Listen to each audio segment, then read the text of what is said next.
हाल ही में संघ लोक सेवा आयोग, जिसे हम यूपीएससी के नाम से भी जानते हैं, इस संस्था ने 45 मिड लेवल स्पेशलिस्ट अपॉइंट करने के लिए एडवर्टीजमेंट जारी किया। इन पदों पर नियुक्ति लेटरल एंट्री के जरिए की जाएगी। लेटरल एंट्री का नाम सुनते ही पूरे विपक्ष के सीने पर जैसे सांप सा लौट गया और मोदी सरकार को निशाने पर लेकर बवाल शुरू कर दिया गया। लेटरल एंट्री क्या होती है, कब होती है, इसकी पूरी प्रक्रिया आज मैं आपको विस्तार से बताऊंगी। साथ ही यह भी बताऊंगी कि इससे पहले कब कब किस किस सरकार में और कितने बड़े बड़े नामों को, जिनको आप अच्छी तरह से जानते हैं, वो भी दरअसल लेटरल एंट्री के जरिए ही नियुक्त किए गए थे। नमस्कार, आयोन भारत में आपका स्वागत है। आप देख रहे हैं राष्ट्रपति विद अर्चना सिंह। आपसे गुजारिश है, आप आयोन भारत की हर खबर को सबसे पहले और अलग अंदाज में देखने के लिए हमारे चैनल को सब्सक्राइब जरूर करें, हमारे वीडियोस को लाइक करना ना भूलें। आपको बताती हूं कि विपक्ष लेटरल एंट्री के नाम पर इतना बवाल क्यों कर रहा है। राहुल गांधी जैसे विपक्ष के नेता का कहना है कि सरकार इसके जरिए दलित आदिवासी समुदाय पर हमला कर रही है, उनका आरक्षण छीना जा रहा है। 18 अगस्त को राहुल गांधी ने एक बयान के जरिए कहा कि लेटरल एंट्री के जरिए भर्ती राष्ट्र विरोधी कदम है।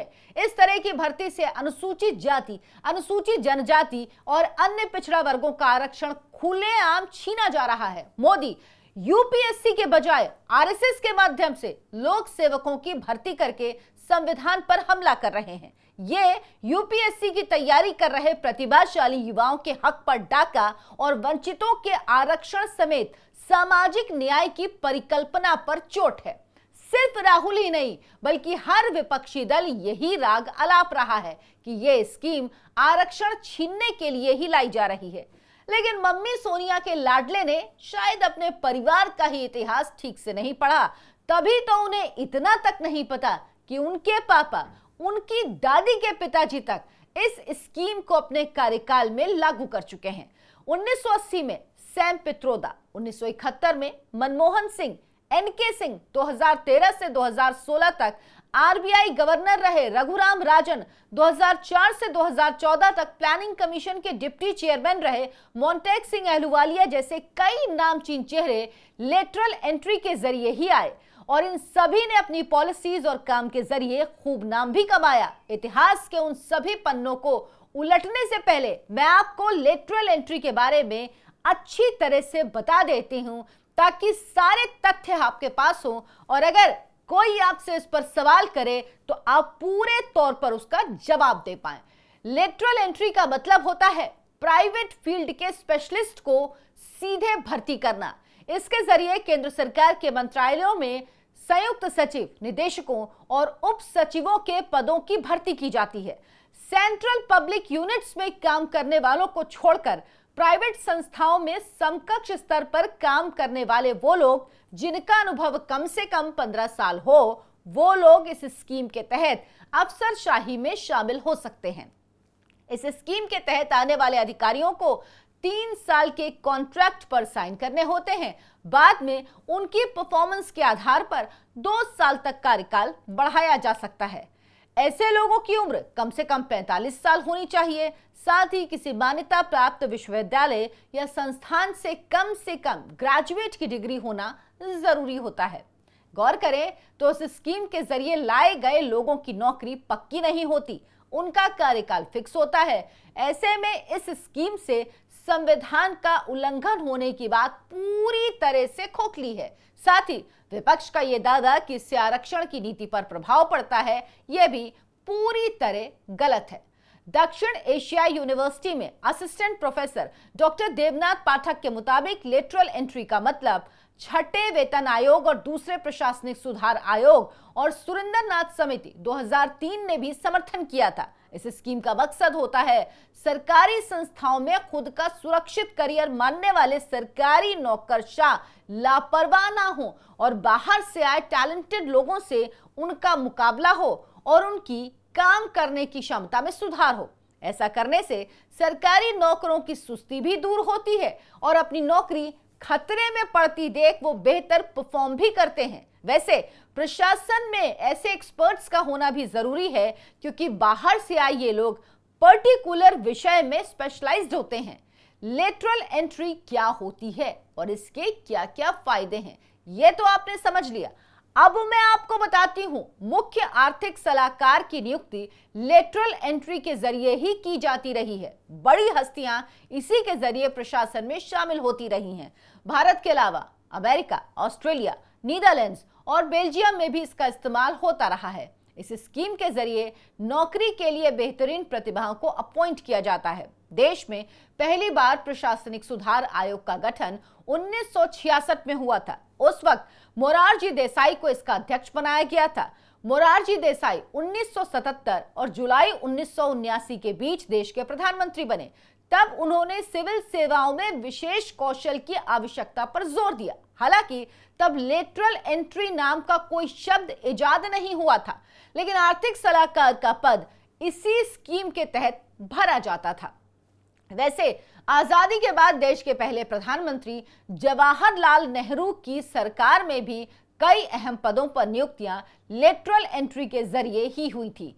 एक रिपोर्ट के मुताबिक 1959 में जवाहरलाल नेहरू ने इंडस्ट्रियल मैनेजमेंट पूल की शुरुआत की। उस समय मंतोष सोडी को सरकार का हिस्सा बनाया गया और बाद में उन्हें हैवी इंडस्ट्री के सेक्रेटरी यानी सचिव की जिम्मेदारी सौंपी गई थी।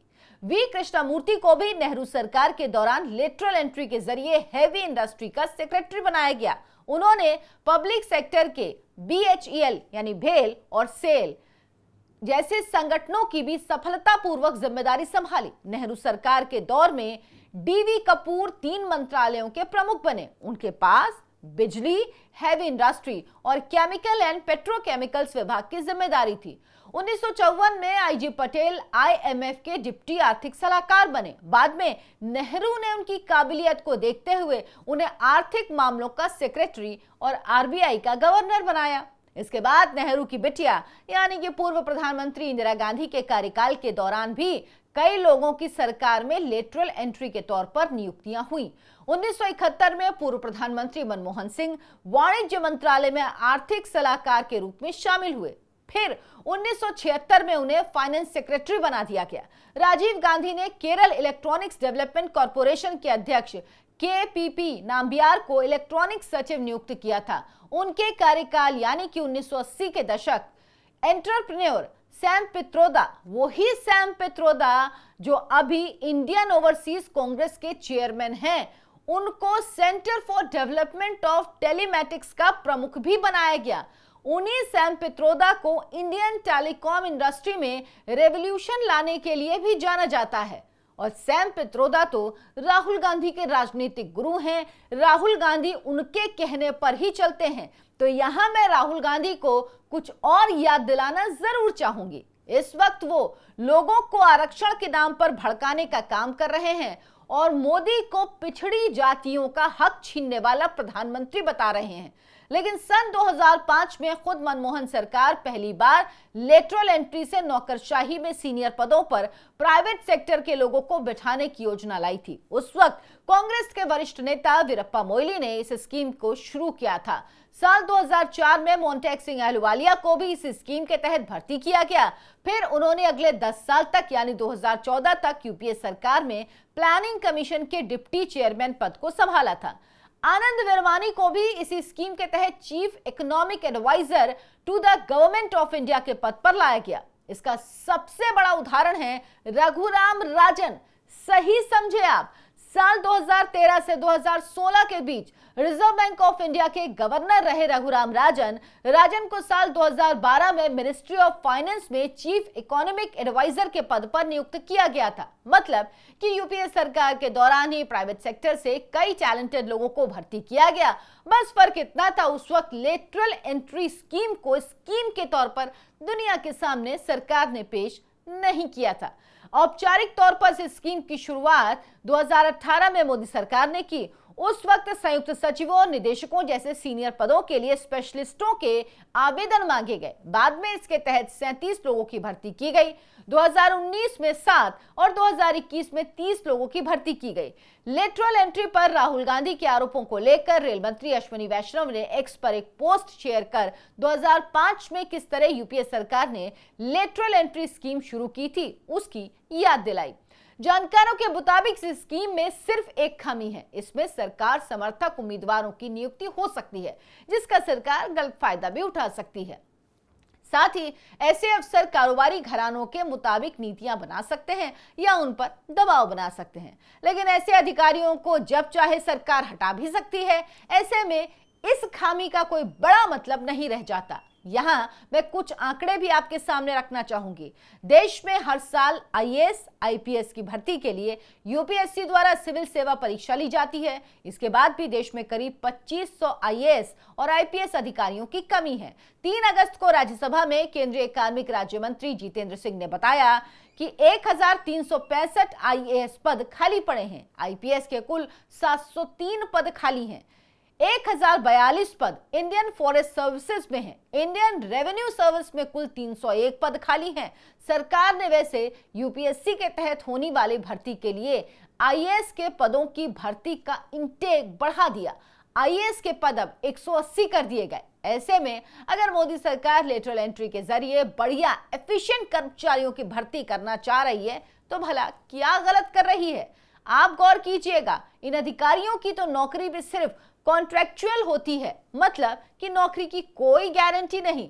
लेकिन विपक्ष कहता है कि आरक्षित लोगों को ऐसे सीनियर पदों पर बिठाओ जो देश की नीतियां तैयार कर सकें, भले ही वो आरक्षित अधिकारी इतना काबिल हो या ना हो। बावजूद इसके भी आरक्षित लोग इन पदों पर काबिज हो रहे हैं। सिर्फ उनकी नाकामियों को पूरा करने के लिए सरकार लेटरल एंट्री के जरिए स्पेशलिस्टों की भर्ती करने की सोच रही है, तो उसमें भी राहुल गांधी जैसे देश को बर्बाद करने पर तुले नेताओं को दिक्कत हो रही है और वो पिछड़े वर्ग को भड़काकर देश का माहौल खराब करने का काम कर रहे हैं। राहुल गांधी का सीधा सीधा उसूल है, ना तो देश की भलाई के लिए कुछ करो, जो करे उसे भी ना करने दो। हाल ही में जिस तरह से देश में रेल हादसों में इजाफा हुआ, वो इस बात का सबसे बड़ा उदाहरण है कि सीनियर लेवल पर बैठे सरकारी नौकरशाह अपने पद का ठीक से इस्तेमाल नहीं कर पा रहे। क्योंकि हादसों की जांच से एक बात तो साफ है कि हादसे हुए नहीं, बल्कि प्री प्लानिंग के जरिए उन हादसों का रूप दिया गया। साजिश के तहत रेल एक्सीडेंट्स करवाए गए। अगर काबिल अफसर पद पर होंगे तो ऐसी साजिशों का खुलासा समय से हो सकता है। साथ ही देश की तरक्की में भी आ रही राहुल गांधी जैसी रुकावटें भी दूर हो सकती हैं। अगर आपको लेटरल एंट्री स्कीम पर बना हमारा वीडियो पसंद आया हो तो इसे ज्यादा से ज्यादा लोगों से शेयर जरूर कीजिए। इस स्कीम से जुड़े भ्रम, अफवाह को फैलने से रोकिए। हालांकि सरकार ने अब इस स्कीम पर रोक जरूर लगा दी है, लेकिन आपके सामने पूरे तथ्य आना जरूरी है ताकि जब कोई नैरेटिव फैलाए तो आप आंकड़ों के साथ, तथ्यों के साथ उस नैरेटिव को तोड़ पाएं। अगर इसमें हमारा चैनल और ये वीडियो आपकी मदद करता है तो हमारे चैनल को आईऑन भारत को सब्सक्राइब जरूर कीजिए। धन्यवाद। नमस्कार।